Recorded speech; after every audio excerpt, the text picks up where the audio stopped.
Selena Ook in the city of Brampton. Last night, as everyone knows, she attended 22 Division at 7:30 p.m. She arrived here in a taxi cab. We allege she had the opportunity to escape from her captor. She was being held in the Toronto area. Upon her arrival here at the Division, Miss Ook was assessed by the officers, an ambulance was called, and she was transported to a local hospital for treatment.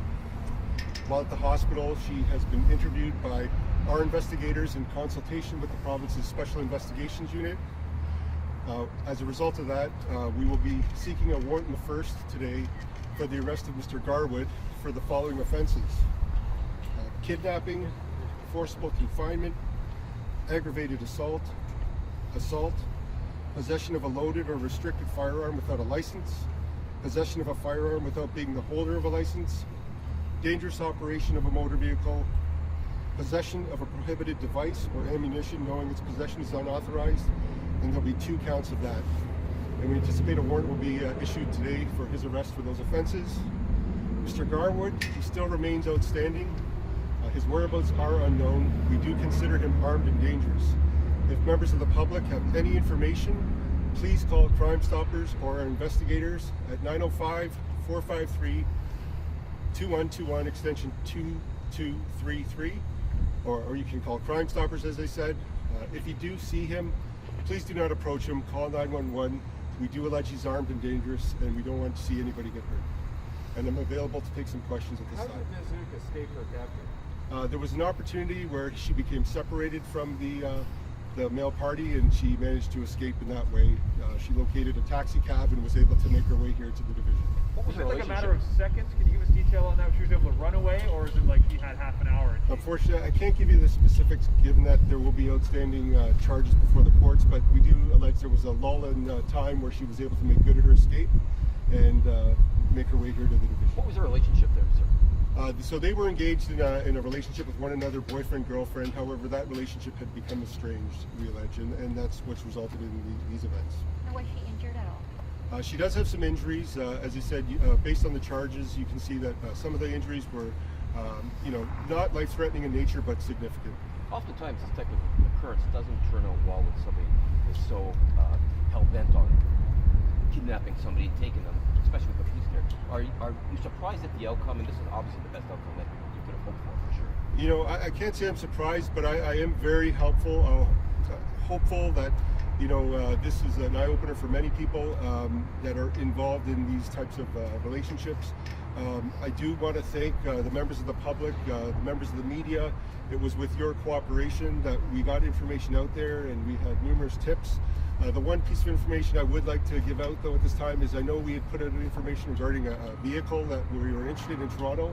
As a result of information received from you, we have determined that vehicle is not related to our incident, so we no longer require information for the Kia that we did put out yesterday. Have you determined where she was kept? We have, unfortunately, at this time, it's an active investigation. I can't comment. But you do have that spot? Yes, we do. Can you say if it was in Toronto, in Vaughan? It was in the city of Toronto. In Toronto. And also, he is facing multiple charges, 4 warrants out for him, including first-degree murder. What steps have police been taking to find him? Because obviously he's a big threat. He is a big threat. I can tell you that members of the Toronto Police have actively been looking for him for several months. He appears to be quite savvy at avoiding the police. It is discouraging that at the time of the alleged homicide that he's responsible for, he already was on gun charges, he was already on drug charges, and he was on bail at that time. So, it's one of those things that in policing it's a challenge for us, but every effort, and I can assure you that every effort is being made right now to try and capture him. We have officers across the Greater Toronto Area using every resource possible. Do we have an impression that he has a support network that's helping him evade capture? There's no doubt in my mind he does have alliances throughout the Greater Toronto Area, and I will warn them that if we do determine that somebody is aiding and abetting him, we will be laying appropriate charges if that's determined. And the area where they were kept, do we understand that it may have been close to the area that they were dropped off in the cab? I don't believe it's relatively close to the cab where they were dropped off. What can you say about the motivation in her abduction? I can't speak to that just because of the nature of this investigation, but we do allege that it is a domestic related incident, and those incidents often become quite heated, and it's the reason why we were called to the house in the beginning. When Ms. Ook got out to safety, she didn't call 911. She called the cab. She came to the division here, yes. But did she hail a cab physically, or did she call a cab? Unfortunately, I don't know that information. I can't tell you that. I'm sorry. Superintendent, can you speak to the challenges for law enforcement when you're tracking down a guy that's wanted on first-degree murder warrants, and then goes and abducts a woman who thankfully happens to escape? That's a challenge for law enforcement from how dangerous this guy can be, and just how they are so set on hiding because you could be looking at the rest of your life in jail. It's tough to find guys when they're facing these type of charges. And Just face forward.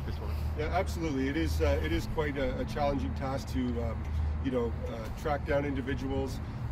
In today's day and age, there's lots of technology that they can use to evade the police, and we do our best. But I can assure you that we will be successful in finding him. It's only a matter of time, and I can assure you that, in my experience as a police officer, it's members of the public, tips that come in, that are really going to be the one that get us to where we need to be and find this man and capture him. Is there anything you can say about why Mizzou did not just run the nearest payphone, call 911 the moment she was out? I'm sorry, I can't say that. And is the victim cooperating with police? Does she have any idea where the suspect might be? Yeah, she's been 100% cooperative, and she's currently in a place of safety for her right now and her family. Is there any concern that trafficking might be at play here? That's not being alleged at this time. Any more questions? All right, thank you very much. Thanks, folks. So a news release is being released at this point, so you should receive some updated information along with another photo of the wanted suspect. And again, thank you very much for attending.